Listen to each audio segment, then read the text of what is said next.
दोस्तों आज जो अपडेट देंगे वो सुनकर दोस्तों आपको थोड़ा राहत मिलेगा, क्योंकि बीपीईएफ यानी कि भारतीय पोस्टल एम्प्लॉयज़ फेडरेशन के जो जनरल सेक्रेटरी है मिस्टर अनंत कुमार पाल जी, उन्होंने एक पत्र लिखा है डीजी पोस्ट को और उधर पर उन्होंने रिक्वेस्ट किया है कि नो सर्वर, नो मेला, नो टारगेट, यानी कि जब तक ना सर्वर ठीक होगा तब तक कोई भी टारगेट नहीं दिया जाए, तब तक कोई भी मेला का शेड्यूल फिक्स ना किया जाए और तब तक जीडीएस एम्प्लॉयज़ और सारे पोस्टल एम्प्लॉयज़ के ऊपर टारगेट का कोई भी प्रेशर ना दिया जाए।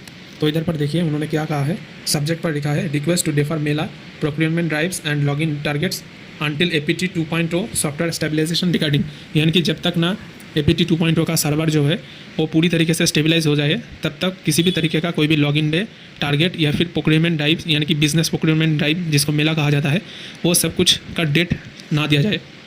और ये जो इनिशिएटिव लिया गया है बीपीईएफ यूनियन की तरफ से, ये दोस्तों बहुत ही अच्छा है। मैं भी बहुत दिनों से इसका इंतज़ार कर रहा था और ख़ासकर जीडीएस के लिए ये तो बहुत महत्वपूर्ण है, क्योंकि हमने देखा है कि सॉफ्टवेयर का प्रॉब्लम चल रहा है एपीटी 2.0 रोल आउट होने के बाद से, और अगस्त के शुरुआत से और जुलाई के अंत से दोस्तों सब ऑफिस में ट्रांजैक्शन पूरी तरीके से बंद है। सर्वर का प्रॉब्लम आज 13 तारीख हो गया लेकिन अभी तक भी फिक्स नहीं हुआ है और ट्रांजैक्शन करने में बहुत दिक्कत आ रहा है। सीबीएस में बार बार फेल हो जा रहा है और कई बार तो ऐसा हो रहा है कि डुप्लीकेट हो जा रहा है, यानी कि समथिंग वेंट रॉन्ग दिखा रहा है लेकिन कस्टमर के अकाउंट में पैसा जमा हो रहा है।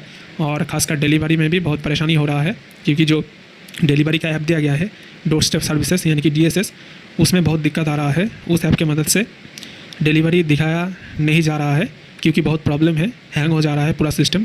तो ऐसे सिचुएशन पर बीपीईएफ ने जो कहा है वो एकदम सही है। भारतीय पोस्टल एम्प्लॉयज़ फेडरेशन हर वक्त जो एम्प्लॉयज़ का चाहत है उसी के अकॉर्डिंग बात कर रहा है, अब तक तो ऐसा ही चल रहा है। और बीपीईएफ का जो जीडीएस का संगठन है यानी कि भारतीय ग्रामीण डाक कर्मचारी संघ, वो भी जीडीएस के लिए लड़ रहा है। तो देखिए उन्होंने क्या कहा है, बीपीईएफ की तरफ से कहा गया है कि in such a scenario, pushing staff to meet targets for new business procurement, participate in melas and fulfill login day assignments appears not only impractical but deeply insensitive। यानी कि सर्वर का प्रॉब्लम है, सिस्टम ठीक ठाक काम नहीं कर रहा है, अकाउंट भी सही तरीके से खोला नहीं जा सकता क्योंकि सर्वर का प्रॉब्लम है, पता नहीं क्या कुछ हो जाए। तो ऐसे सिचुएशन में अगर टारगेट दिया जाता है पीएलआई प्रोक्योरमेंट के लिए और अकाउंट खोलने के लिए तो ये सही नहीं है। तो उन्होंने यही रिक्वेस्ट किया है।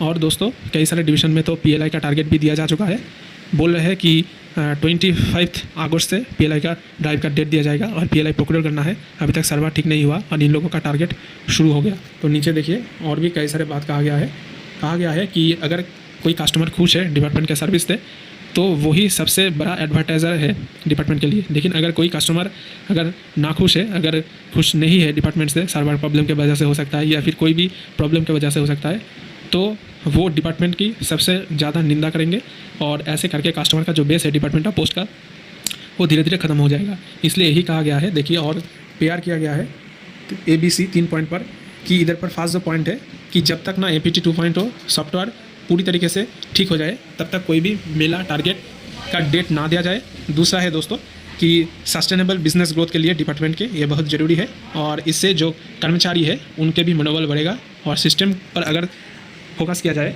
कि कब सुधरेगा सिस्टम तो तब अच्छा होगा। और सी देखिए we trust that your office will consider the request. और लास्ट में रिक्वेस्ट किया गया है कि डीजी पोस्ट जो है वो सारे जो मेला का डेट है, शेड्यूल है, सब कुछ डेफर कर दे जब तक ना IT 2.0 कम्प्लीटली सही हो जाए। ठीक है, तो आपने पहले भी देखा था कि IT 2.0 के रोल आउट होने की वजह से GDS रूल 3 पोर्टल को डेफर कर दिया गया था। तो अगर GDS का ट्रांसफ़र डेफर हो सकता है सर्वर प्रॉब्लम की वजह से IT 2.0 रोल आउट होने के लिए, तो ये जो टारगेट है पीएलआई का न्यू अकाउंट ओपनिंग का, तो ये सब क्यों डिफर नहीं हो सकता।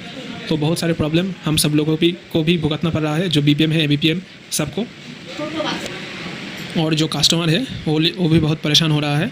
ठीक है, मतलब कि हमारा जो डिपार्टमेंटल स्टाफ है पोस्टल एम्प्लॉयज़ वो भी परेशान है, कस्टमर भी परेशान है। वो लोग बार बार आकर घर लौट जा रहे हैं, ये जमा नहीं हो पा रहा है। ठीक है, 3-4 दिन 5 दिन आकर भी बहुत सारे लोग लौट जा रहे हैं क्योंकि उन लोगों का काम पोस्ट ऑफिस से नहीं हो रहा है। बुकिंग का कुछ प्रॉब्लम था और IPP विड्रॉल कुछ दिन पहले ही दोस्तों 2 अगस्त प्रधानमंत्री नरेंद्र मोदी जी ने जो IPP का PM किसान का पैसा है वो रिलीज़ किया था। तो बहुत सारे जो फार्मर्स है उनका अकाउंट में सीधा IPP में उनका पैसा आ गया, लेकिन विड्रॉल करने में प्रॉब्लम आ रहा है क्योंकि IPP का जो डाटा है सही तरीके से फेच नहीं हो रहा है। जैसा मैं कल ही 2700 का एक विड्रॉल किया था लेकिन वो अभी भी मेरा वॉलेट में हिट नहीं हुआ है और IPP में फेच करने जा रहा हूँ तो मुझे दिखा रहा है कि this option is temporarily unavailable for overload. तो ओवरलोड हो रहा है सर्वर के ऊपर, इसके लिए सब ऑप्शन डिसेबल कर दिया गया है। तो आपको भी ऐसा बहुत सारे प्रॉब्लम आ रहा होगा, मैं समझ सकता हूँ दोस्तों। और मैंने यही कोशिश किया है, अगर कोई भी GTS का प्रॉब्लम हो, चाहे वो IMA ऐप में हो या फिर DSS ऐप में, मैं सारे प्रॉब्लम का सलूशन देने का कोशिश किया हूँ दोस्तों। और आप प्लेलिस्ट विजिट कर सकते हैं IT 2.0 का, मैं डिस्क्रिप्शन और आई बटन पर दे दूँगा। और आप चैनल भी विजिट करके देख सकते हैं, मैंने IMA और DSS ऐप के सारे प्रॉब्लम के बारे में, प्रॉब्लम के सलूशन के बारे में बताया है। और डे बिगिन से लेकर डे एंड तक कैसे काम करना है, स्टेप बाय स्टेप पूरा प्रोसेस बताया है। और दोस्तों आप सबसे मेरा एक शिकायत भी है, आप सब लोग तो वीडियो देखते हैं लेकिन चैनल सब्सक्राइब नहीं करते। आप सबसे मेरा रिक्वेस्ट है, आप सब लोग चैनल को सब्सक्राइब करके रखें और इस वीडियो को अपने दोस्तों के साथ ज़्यादा से ज़्यादा शेयर करें। तो मिलते हैं नेक्स्ट वीडियो में, तब तक के लिए धन्यवाद। दोस्तों आशा करते हैं कि ये वीडियो आपके लिए हेल्पफुल रहा होगा। ऐसे और भी ढेर सारे खबर सबसे पहले पाने के लिए वीडियो को लाइक करें, ज़्यादा से ज़्यादा शेयर करें और चैनल को सब्सक्राइब करें। धन्यवाद।